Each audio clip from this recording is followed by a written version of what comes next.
اعوذ باللہ من الشیطان الرجیم بسم اللہ الرحمن الرحیم۔ آج ماہ رمضان کا 28واں روزہ ہے اور 28ویں پارہ کے مختصر خلاصہ کے ساتھ میں آپ کی خدمت میں حاضر ہوں۔ آج ہم اس پارہ میں جو اہم نکات ہیں اور جو صورتیں ہیں ان کا مختصر جائزہ اور خلاصہ ملاحظہ فرمائیں گے۔ سب سے پہلے اس پارے میں 9 صورتیں ہیں۔ نمبر 1 سورہ المجادلہ جو مکمل، نمبر 2 سورہ الحشر مکمل، نمبر 3 سورہ الممتحنہ مکمل، نمبر 4 سورہ الصف مکمل، نمبر 5 سورہ الجمعہ مکمل، نمبر 6 سورہ المنافقون مکمل، نمبر 7 سورہ تغابن مکمل، نمبر 8 سورہ طلاق مکمل، نمبر 9 سورہ تحریم مکمل۔ اب ان صورتوں کے اہم نکات درجہ ذیل ہیں اور ان میں جو واقعات پیش آئے ہیں اور جن چیز کا ذکر ہے ان کو ہم ون بائی ون تفصیلاً ملاحظہ فرمائیں گے۔ نمبر 1 سورہ المجادلہ، یہ مکی صورت ہے اور اس میں اظہار ناپسندیدہ اور ممنوع فعل، اظہار کا کفارہ، منافقین کی خفیہ مجالس کا تذکرہ، سرگوشی نیکی اور تقوی کے کاموں میں جائز ہے محض، مجالس کے آداب، منافقین اور مخلصین میں فرق۔ نمبر 2 سورہ الحشر مدنی، جنگ احد کے بعد کے واقعہ کا تذکرہ، مال غنیمت میں حاصل ہونے والی زمینوں اور جائیدادوں کا تذکرہ، غیر منقولہ مال مسلمانوں کا اجتماعی اثاثہ، مہاجرین اور انصار کی قربانیوں کو خراج تحسین۔ نمبر 3 سورہ الممتحنہ، یہ مدنی صورت ہے اور اس میں ذکر ہے خفیہ خط کا معاملہ، دین حق اختیار کرنے کے بعد ابراہیم علیہ السلام جیسی حنفیت اختیار کرنے کی تلقین، مسلمانوں کے لیے اور کفار کافروں کے لیے حلال، پیارے نبی صلی اللہ علیہ وسلم کی مسلمان خواتین سے بیعت کا تذکرہ۔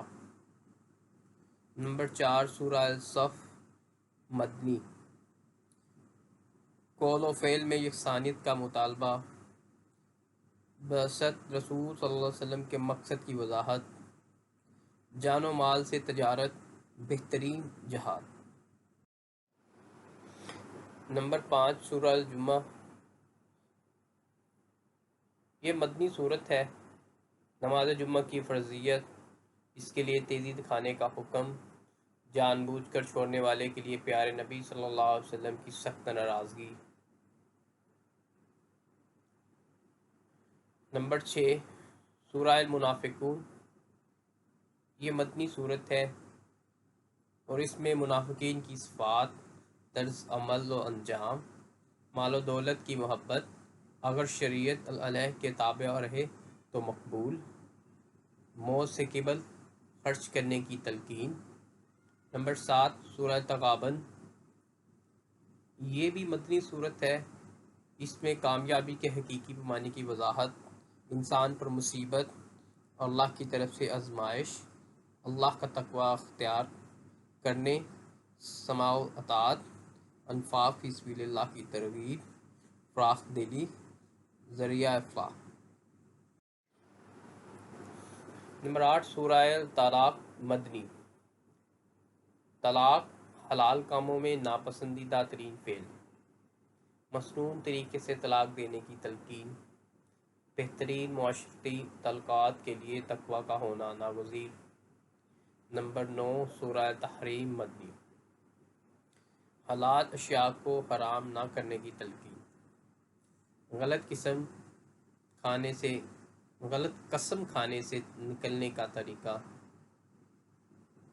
ازواج مطہرات کو تنبیہ، اپنے نفس اور گھر والوں کو آتش نار سے بچاؤ، تحبت النصوح کی تلقین، جہاد کا حکم۔ اب ان صورتوں کا مختصر خلاصہ درجہ ذیل ہم تفصیل سے جانیں گے۔ جو یہ 9 صورتیں اس پارہ میں موجود ہیں، سب سے پہلے سورہ مجادلہ، یہ 28ویں پارے کی پہلی صورت ہے۔ سیدہ خولہ بنت ثعلبہ رضی اللہ عنہ کے شوہر نے ان سے اظہار کر لیا، جس کا مطلب یہ ہوتا ہے کہ یہ عورت اپنے شوہر کے لیے حرام ہو گئی۔ خولہ پریشان ہوئی کہ اب کیا ہوگا، چنانچہ نبی کریم صلی اللہ علیہ وسلم کے پاس آئیں اور اپنی فریاد پیش کی، بار بار پیش کی۔ ہر بار آپ صلی اللہ علیہ وسلم یہی فرماتے رہے کہ تم اپنے شوہر کے لیے حرام ہو گئی ہو۔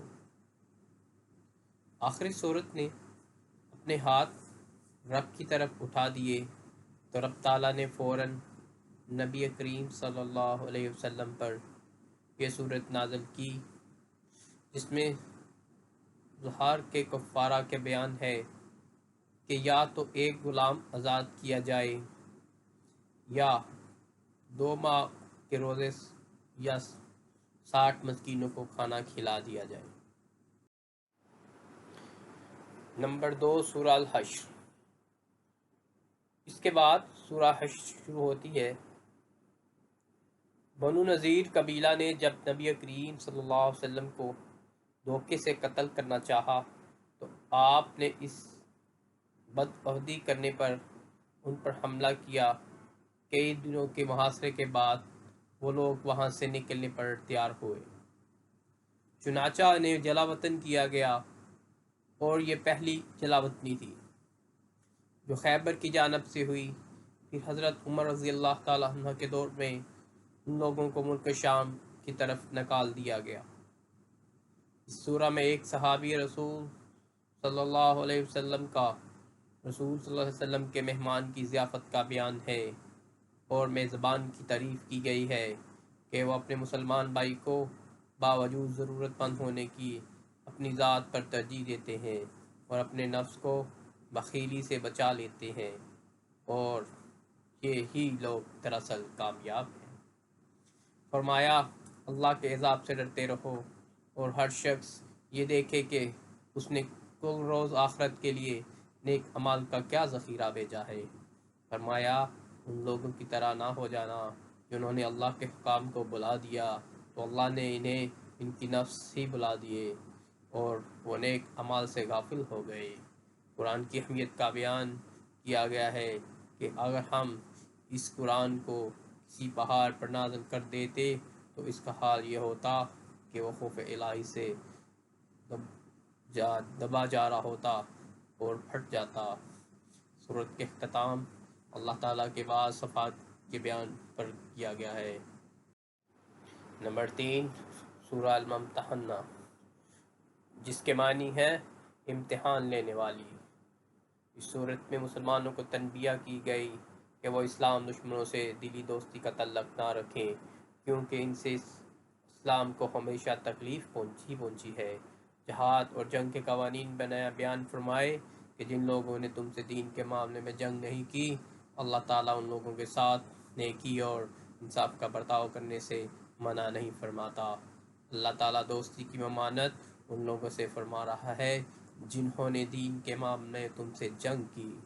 مکہ سے جب عورتیں اسلام قبول کر کے اور ہجرت کر کے مدینہ منورہ آنے لگی تو نبی کریم صلی اللہ علیہ وسلم کے حکم دیا گیا کہ ان سے اس بات پر بیعت لیں کہ وہ شرک نہیں کریں گی، چوری نہیں کریں گی، زنا نہیں کریں گی، اپنی اولاد کو قتل نہیں کریں گی اور بہتان تراشی نہیں کریں گی۔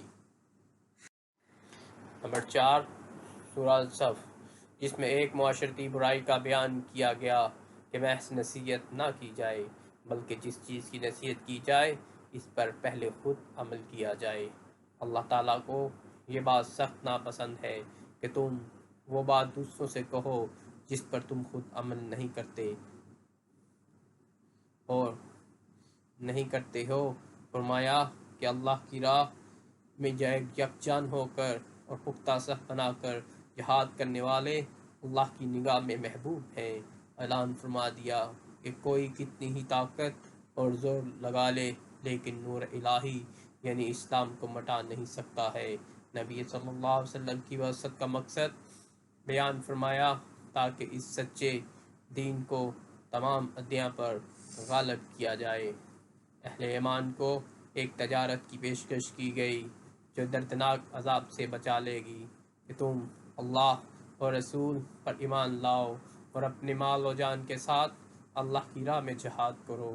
اللہ تمہیں آخرت میں ہمیشہ کی جنت اور دنیا میں فتح و نصرت عطا فرمائے گا۔ نمبر 5 سورہ الجمعہ، جس میں جمعۃ المبارک کی فضیلت اور اس کے بعد عذاب کا بیان ہے۔ ایک مرتبہ نبی کریم صلی اللہ علیہ وسلم خطبہ دے رہے تھے، مال و تجارت آیا، لوگ آپ کو قیام کی حالت میں چھوڑ کر چلے گئے، جس پر یہ صورت نازل ہوئی۔ عمل اور کردار سیاری علماء سو کر بیان کیا گیا کہ وہ دراصل اس گدھے کی مانند ہے جس پر بوجھ لدا ہوا ہے لیکن اسے یہ نہیں معلوم کہ یہ بوجھ کس چیز کا ہے۔ نمبر 6 سورہ المنافقون، جس میں اس بات کا بیان ہے کہ منافقین رسالت کی گواہی دینے میں جھوٹے ہیں، نیز نبی اکرم صلی اللہ علیہ وسلم اور صحابہ اکرام رضی اللہ عنہ کو ان کی چال بازیوں سے ہوشیار رہنے کا حکم دیا گیا ہے۔ غزوہ احد کے موقع پر رئیس المنافقین عبداللہ ابن ابی نے کہا تھا کہ مدینہ میں ہم رہیں گے، نبی اور مسلمان نہیں، عزت والے ہم ہیں، نبی اور مسلمان نہیں۔ چنانچہ اللہ تعالیٰ نے اس کا جواب اس صورت میں دیا ہے کہ عزت تو صرف اللہ، اس کے رسول صلی اللہ علیہ وسلم اور مومنوں کے لیے ہے۔ اس سورہ میں مومنوں کو اس بات کی تنبیہ کی گئی ہے کہ کہیں یہ مال اور اولاد تمہاری بربادی کا ذریعہ نہ بن جائیں۔ فرمایا کہ جو مال و دولت ہم نے تمہیں دے رکھا ہے، اپنی موت سے قبل اسے اللہ کی راہ میں خیرات کرو، بعد میں نہ کہنا کہ اگر مجھے تھوڑی سی مہلت اور مل جاتی تو میں صدقہ دے دیتا اور نیک لوگوں میں شامل ہو جاتا، کیونکہ جب کسی کی موت کا وقت آ جاتا ہے تو پھر اسے ہرگز مہلت نہیں دی جاتی۔ نمبر 7 سورہ التغابن، جس کا ایک معنی ہار جیت کے دن کا بھی کیا گیا ہے۔ اس میں مومنوں کو متنبہ کیا گیا ہے کہ تمہاری بیویوں اور اولاد میں سے جو عورتیں بعض تمہیں اعمال صالحہ سے روکیں تمہارے دشمن ہیں، تمہیں ان سے چکنا رہنے کی ضرورت ہے، کہیں وہ دین کے معاملات میں تمہیں ناکامی سے دوچار نہ کر دیں۔ مال اور اولاد کی اس آزمائش میں اللہ تعالیٰ نے بڑا اجر بھی رکھا ہے۔ فرمایا کہ اگر تم اللہ کو قرض حسنہ دو گے تو اسے تمہارے لیے کئی گنا بڑھاتا جائے گا اور تمہارے گناہ بھی معاف فرما دے گا، اللہ تو بہت قدردان ہے۔ نمبر 8 سورہ الطلاق، جس میں طلاق کے بعد بعض مسائل بیان کیے ہیں۔ مختلف قسم کی عورتوں کی عدت کا بیان ہے کہ نابالغہ اور عائسہ کی عدت 3 ماہ، حمل والیون کی عدت واضح حمل ہے۔ متقیوں کی پریشانی سے نجات ملے گی، بے حساب رزق ملے گا، ان کے معاملات آسان ہوں گے، ان کے گناہ مٹائے جائیں گے اور اجر عظیم حاصل ہوگا۔ نمبر 9 سورہ التحریم، جس کی شان نزول میں یہ ہے کہ نبی کریم صلی اللہ علیہ وسلم حضرت زینب بنت جحش رضی اللہ تعالیٰ عنہ کے پاس جاتے، کچھ دیر ٹھہرتے اور وہاں شہد پیتے۔ حضرت حفصہ اور حضرت عائشہ رضی اللہ تعالیٰ عنہ نے وہاں معمول سے زیادہ ٹھہرنے سے رکنے کے لیے طے کیا کہ ان میں سے جس کے پاس بھی نبی آئیں تو وہ ان سے کہے کہ آپ کے منہ میں مغفیر کی بو آ رہی ہے۔ چنانچہ انہوں نے ایسا ہی کیا۔ آپ نے فرمایا میں تو زینب کے ہاں صرف شہد پیا ہے، اب میں قسم کھاتا ہوں کہ یہ نہیں پیوں گا، لیکن یہ بات تم کو کسی کو مت بتلانا۔ اس پر یہ صورت نازل ہوئی۔ فرمایا اے ایمان والو، اپنے آپ کو اور اپنے اہل و عیال کو جہنم کی آگ سے بچا لو، جس کا ایندھن لوگ اور پتھر ہوں گے۔ اس آگ پر بہت سخت فرشتے مقرر ہیں۔ فرمایا کہ اللہ سے خالص اور سچے دل سے توبہ کر لو۔ اس صورت میں 2 جہنمی عورتوں کا بیان ہے، اور یہ دونوں عورتیں اللہ کے نبی نوح اور لوط علیہ السلام کی بیویاں تھیں۔ ان کی مثال کافروں کے لیے بیان کی گئی، جبکہ مومنین کے لیے 2 عورتوں کی مثال بیان کی گئی ہے، ایک فرعون کی بیوی سیدہ آسیہ اور دوسرے عمران علیہ السلام کی بیٹی سیدہ مریم۔ خود بھی پڑھیں اور دوسروں کے ساتھ شیئر کریں۔ جزاکم اللہ خیرہ کثیرہ اجمعین۔ دوستو، اگر آپ کو ہماری آج کی یہ ویڈیو اچھی لگے تو پلیز ہمارا یوٹیوب چینل سبسکرائب کر دیجئے اور ساتھ بیل والے بٹن پہ کلک کر دیجئے، تاکہ ہماری آنے والی تمام ویڈیو آپ تک بآسانی پہنچ سکے۔ اللہ پاک اس ماہ مبارک میں اپنے حبیب صلی اللہ علیہ وسلم کے صدقے میں پوری امت کی بخشش فرمائے، اور ہم سب کو قرآن کو سمجھ کر قرآن پڑھنے اور اس پر عمل کرنے کی توفیق عطا فرمائے۔ آمین یا رب العالمین۔